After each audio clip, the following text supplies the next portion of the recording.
Toltec మొదటి ఒప్పందం. మీ వాక్కు దోషరహితంగా ఉండాలి. ఇది చాలా సులభంగా అనిపిస్తుంది, కానీ ఇది చాలా శక్తివంతమైనది. మీ మాటే ఎందుకంటే మీ వాక్కే శక్తి. ఆ శక్తిని మీరే సృష్టించాలి. దేవుడి నుంచి నేరుగా వచ్చే కానుక మీ మాట. బైబిల్లో విశ్వ సృష్టి గురించి చెప్తూ గాస్పల్ ఆఫ్ జాన్ ప్రారంభంలో శబ్దమే మాటే ఉండేది. మరి ఆ శబ్దం భగవంతుని దగ్గర ఉండేది. ఆ శబ్దమే భగవంతుడు. మీ వాక్కు ద్వారా మీ సృజనాత్మక శక్తిని వ్యక్తపరుస్తారు. వాక్కు ద్వారానే ప్రతిదీ విశదపరుస్తారు. భాష ఏదైనా మీ ఉద్దేశాలను మాట ద్వారానే వ్యక్తపరుస్తారు. ఏ కళ కన్నా, ఏ అనుభూతి పొందినా, వాస్తవంగా మీరు ఏదైనా అన్ని వాక్కు ద్వారానే స్పష్టపరుస్తారు. వాక్కు ఓ శబ్దమో లేక ఓ గుర్తు మాత్రమే కాదు, వాక్కు ఓ శక్తి. మీరు వ్యక్తపరచడానికి, సంభాషించడానికి, ఆలోచించి ఆ పైన మీ జీవితంలోని సంఘటనలు సృష్టించుకోవడానికి ఉపయోగపడే శక్తి. మీరు మాత్రమే మాట్లాడగలరు. ఈ గ్రహంపై మరే జంతువు అయినా మాట్లాడగలదా? మనిషిగా మీకున్న అతి శక్తివంతమైన పరికరము వాక్కు లేదా మాట. అది రెండు వైపులా పదునున్న కత్తి లాంటిది. మీ మాట ఓ అత్యంత అందమైన కళను సృష్టించగలదు, లేదా మీ చుట్టూ ఉన్న అంతటిని నాశనం చేయగలదు. ఒక మాట దుర్వినియోగమైతే అది సజీవమైన నరకాన్ని సృష్టిస్తుంది. మరోవైపు దోషరహితమైన మాట భూమిపై అందాన్ని, ప్రేమను, స్వర్గాన్ని సృష్టిస్తుంది.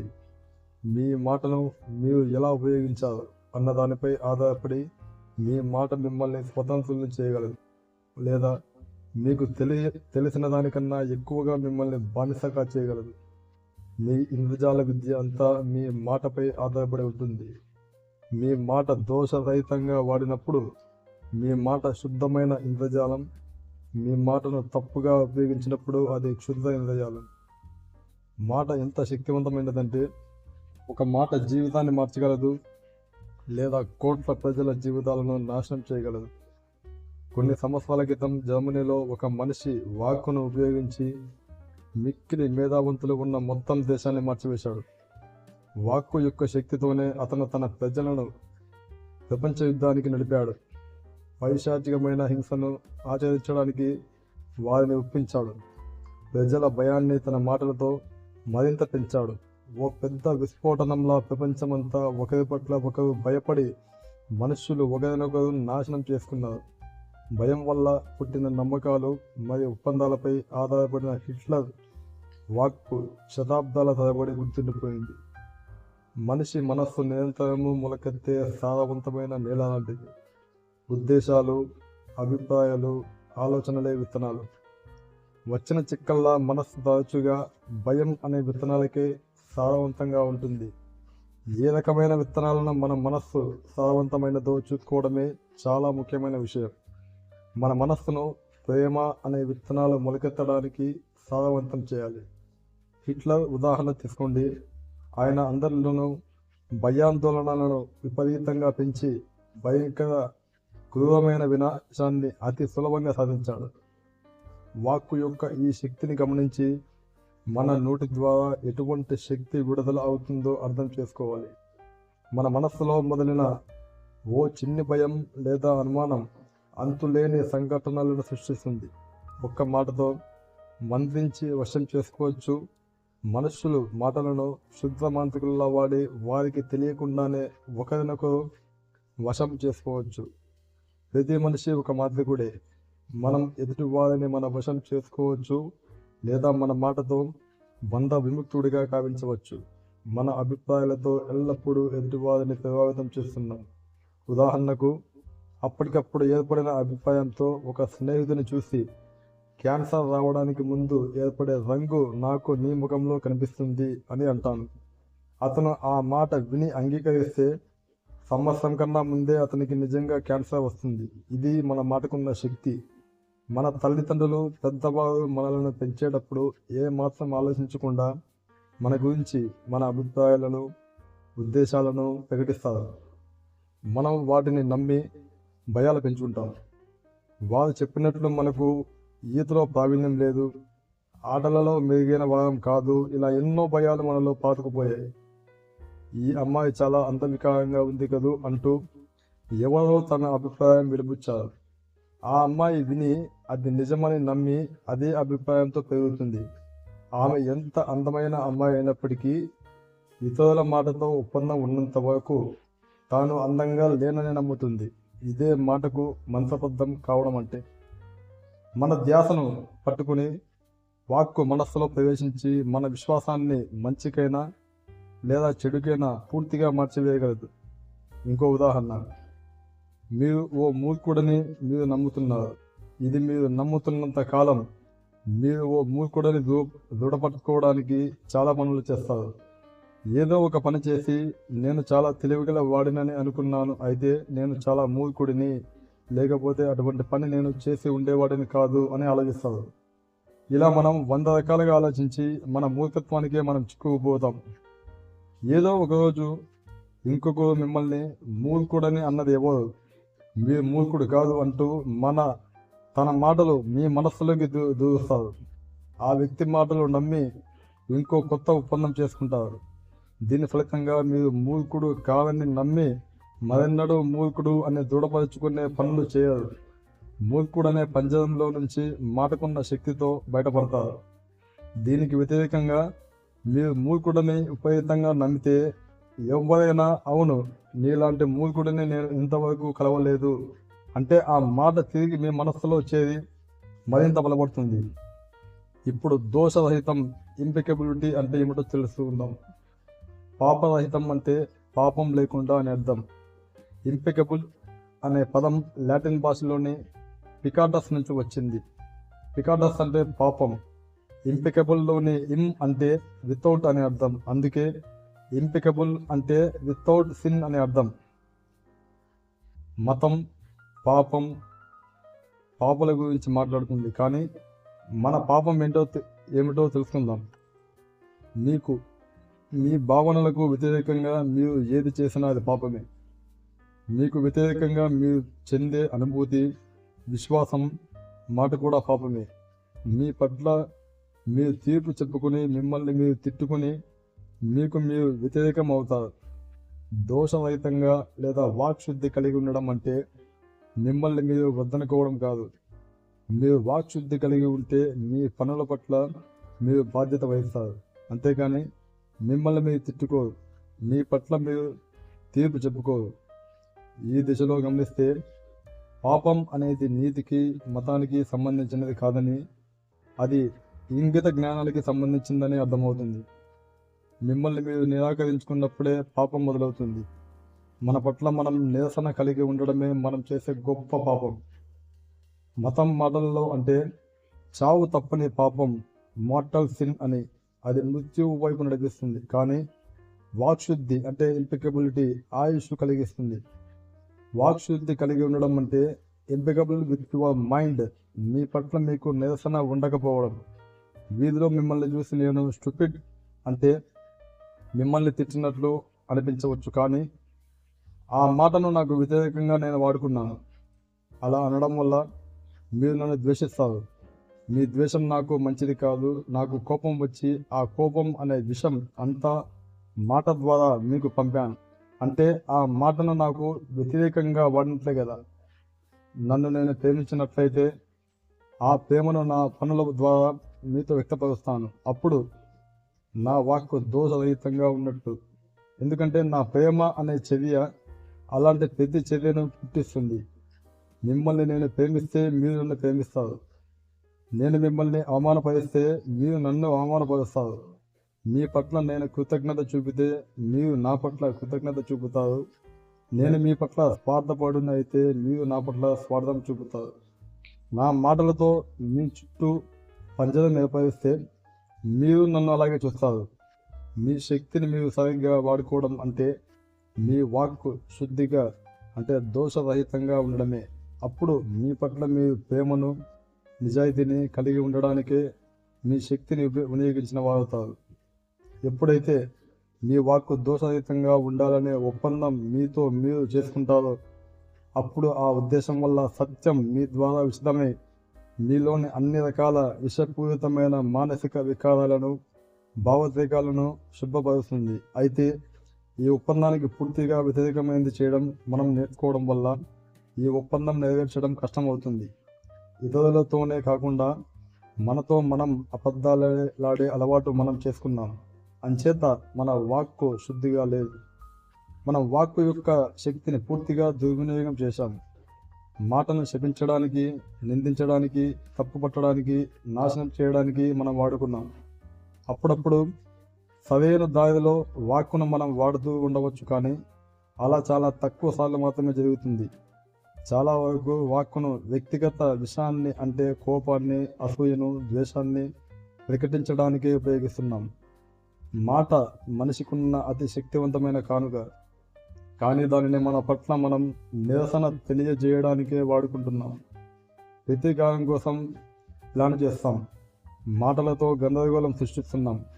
భిన్నమైన జాతుల మధ్య, కుటుంబాల మధ్య, దేశాల మధ్య ద్వేషాన్ని సృష్టించడానికి మాటను వాడుతున్నాం. వాక్కును నిరంతరము దుర్వినియోగం చేస్తున్నాం. ఆ దుర్వినియోగం నరకమనే కళను సృష్టించి శాశ్వతం చేస్తుంది. మాట దుర్వినియోగం వల్ల భయం, అవమానం స్థితిలో ఒకరిని ఒకరు ఉంచుకుంటున్నారు.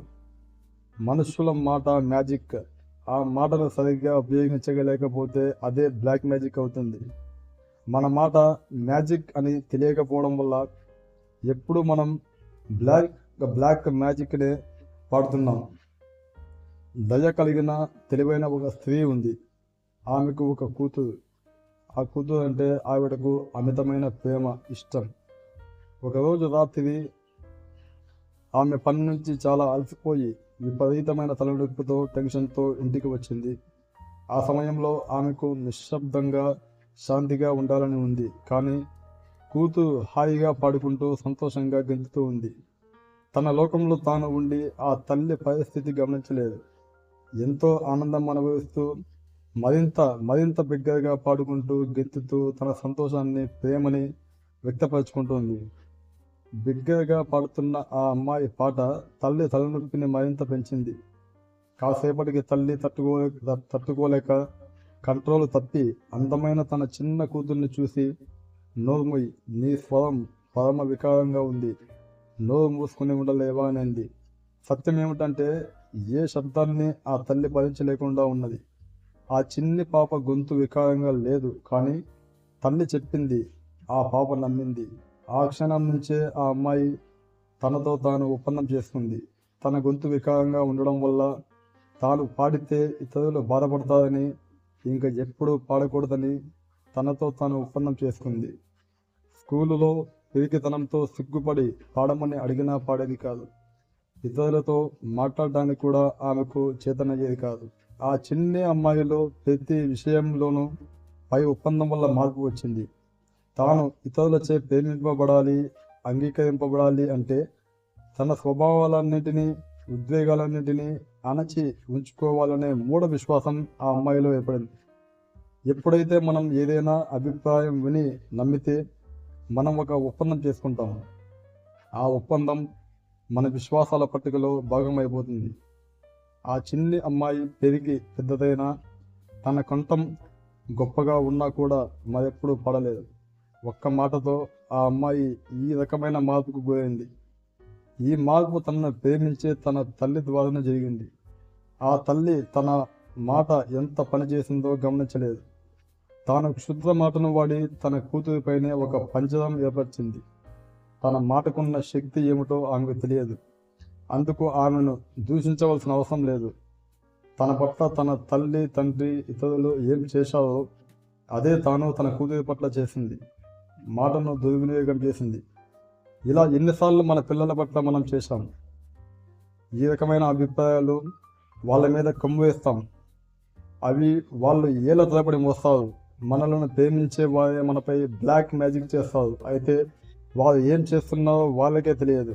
ఇంకో ఉదాహరణ, ఉదయాన్నే మీరు ఎంతో సంతోషంగా నిద్ర నుంచి లేస్తారు. ఎంతో అద్భుతంగా అనుభూతి చెందుతూ అద్దం ముందు అలంకరించుకుంటారు.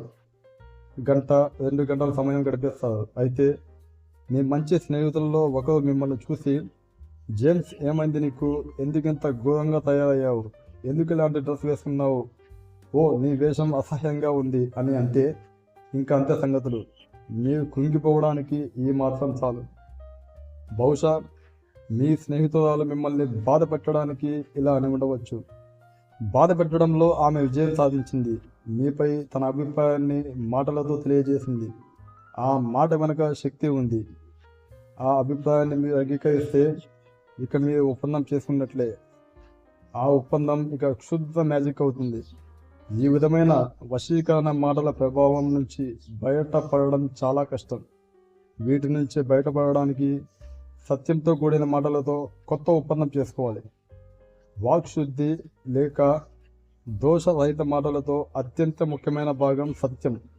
కత్తికి ఒకవైపు అబద్ధపు మాటను సూచిస్తే కత్తికి ఇంకోవైపు సత్యం నుంచి బ్లాక్ మ్యాజిక్ యొక్క వశీకరణను బద్దలు కొడుతుంది.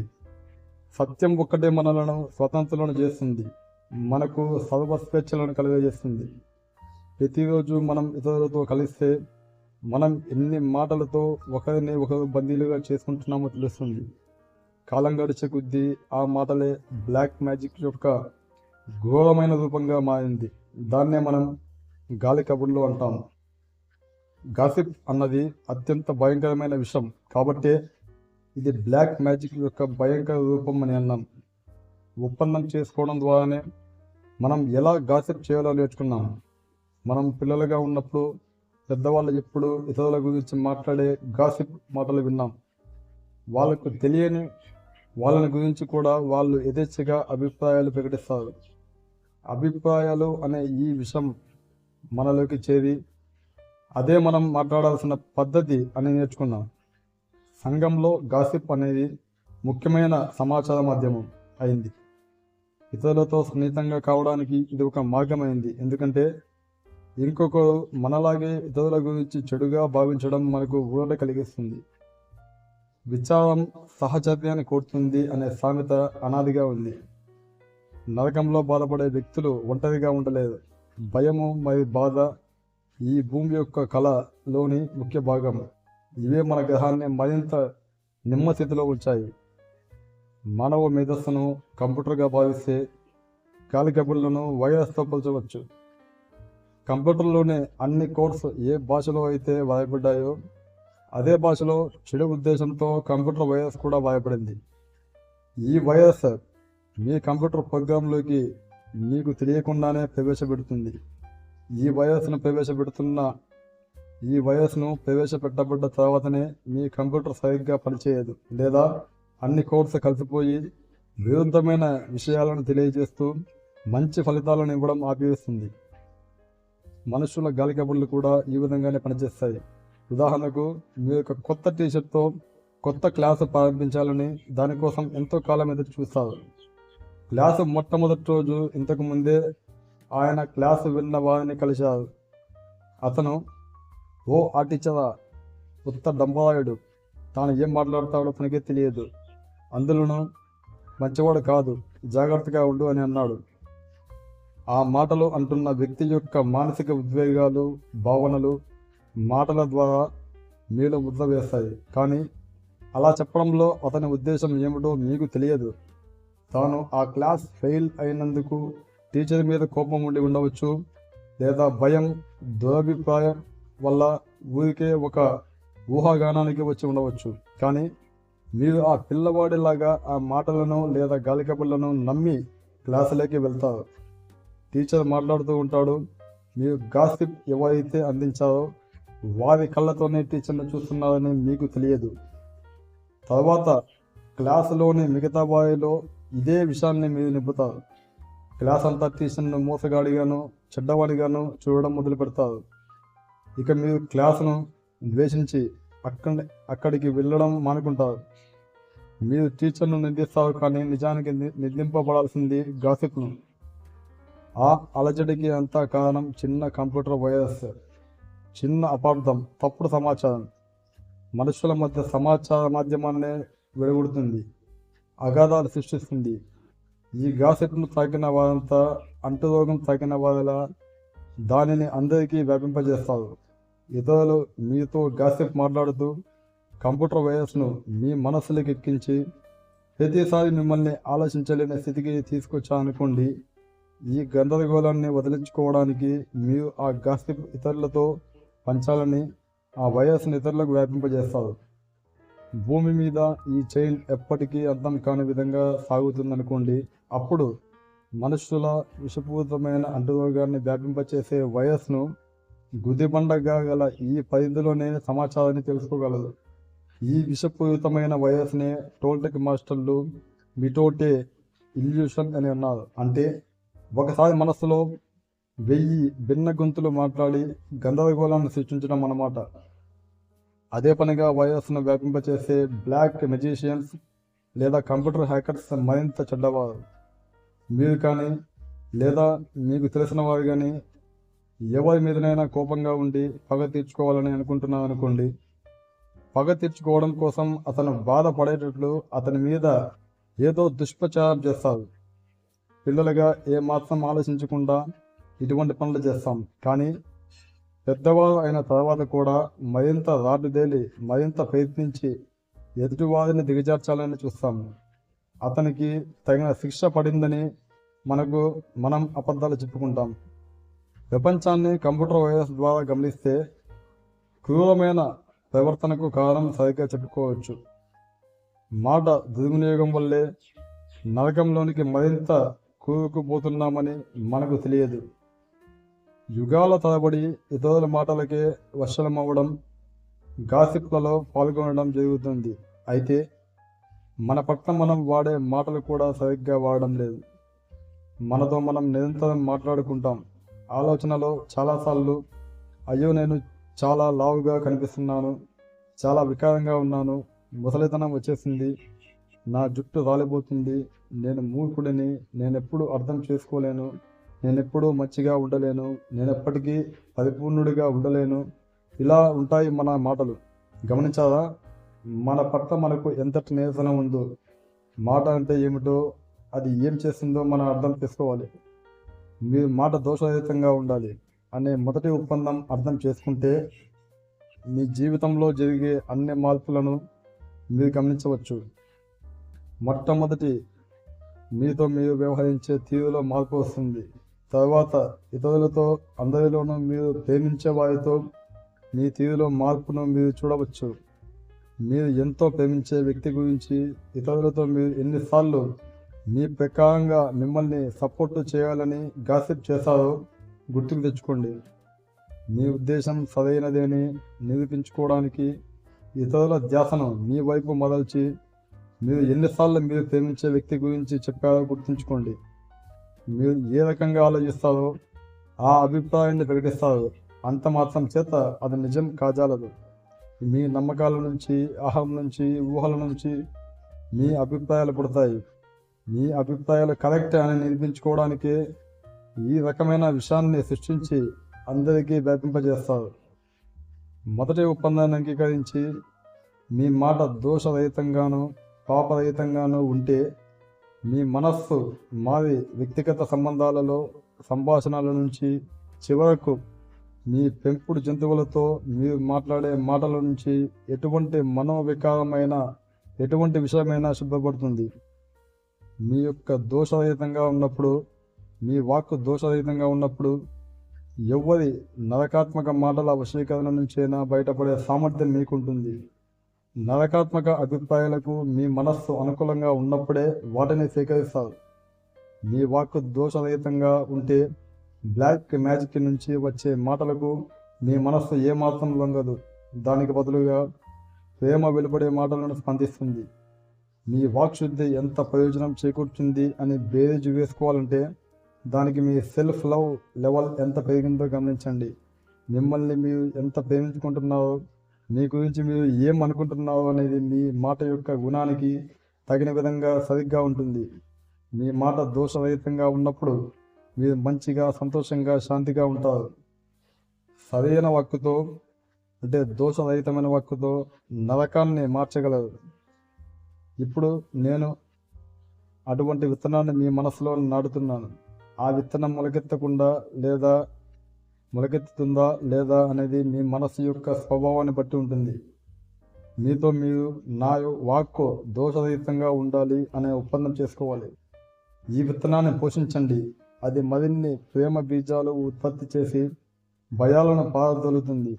మీ మనస్సులోని ఇతర భావాల బీజాలు ఈ మొదటి ఒప్పందం మార్చుతుంది. మీరు స్వేచ్ఛను పొందాలన్నా, సంతోషంగా ఉండాలన్నా, ఈ భూమి మీద నరకాన్ని మార్చాలన్నా మీ వాక్కు పాపరహితంగా ఉండాలి. వాక్కు చాలా శక్తివంతమైనది. సరైన మార్గంలో మాటను వాడండి. మీ ప్రేమను పంచుకోవడానికి మాటను వాడండి. మీతో మీరు సరైన మాటలు మొదలుపెట్టండి. మీరు ఎంతో అద్భుతమైన వారిని, ఎంతో గొప్పవారిని మీకు మీరే చెప్పుకోండి. మిమ్మల్ని మీరెంత ప్రేమిస్తున్నారో చెప్పుకోండి. మిమ్మల్ని చిన్నప్పటి నుంచి బాధపెట్టే ఒప్పందాలన్నీ వదిలిపెట్టండి. ఇది సాధ్యమే, ఎందుకంటే ఆ పని నేను చేశాను. మీకన్నా నేనేమి గొప్పవాడిని కాదు. మీరు నేను సమానం. మనకందరికీ ఒకే రకమైన బ్రెయిన్, శరీరాలు ఉన్నాయి. మనమంతా సరి సమానమైన మనుషులం. పాత ఒప్పందాలను విడగొట్టి కొత్త ఒప్పందాలు నేను చేయగలిగినప్పుడు మీరు చేయగలరు. నేను వాక్శుద్ధి కలిగి ఉంటే మీరు ఎందుకు ఆ పని చేయలేదు? ఈ యొక్క ఒప్పందం మీ జీవితాన్ని మార్చివేయగలదు. దోషరహితమైన మాటలు మీకు వ్యక్తిగత స్వేచ్ఛను, గొప్ప విజయాన్ని తెచ్చిపెట్టగలవు. మీ భయాలన్నింటినీ తీసిపారేసి వాటిని ప్రేమ, సంతోషంగా మార్చగలవు. వాక్శుద్ధితో మీరేం సృష్టించగలరో ఒక్కసారి ఊహించుకోండి. సరియైన వాక్కులతో భయాలు రూపాంతరం చెందించి భిన్నమైన జీవితాన్ని జీవించగలరు. నరకంలో నివసించే వేల మంది మధ్యలో మీరు స్వర్గంలో నివసించగలరు. దీనికి కారణం మీరు ఆ నరకాన్ని ఎదుర్కోగల శక్తి కలిగి ఉండడమే. Be impeccable with your word అనే ఒక్క ఒప్పందంతో మీరు దేవుడి రాజ్యాన్ని పొందగలరు. మై డియర్ ఫ్రెండ్స్, ఈ వీడియో మీకు నచ్చినట్లయితే please like, share and subscribe. మీరు సబ్స్క్రైబ్ చేయడం వల్ల ఇంకా ఎంతోమందికి ఇటువంటి విషయాలు తెలుస్తాయి. Thank you very much.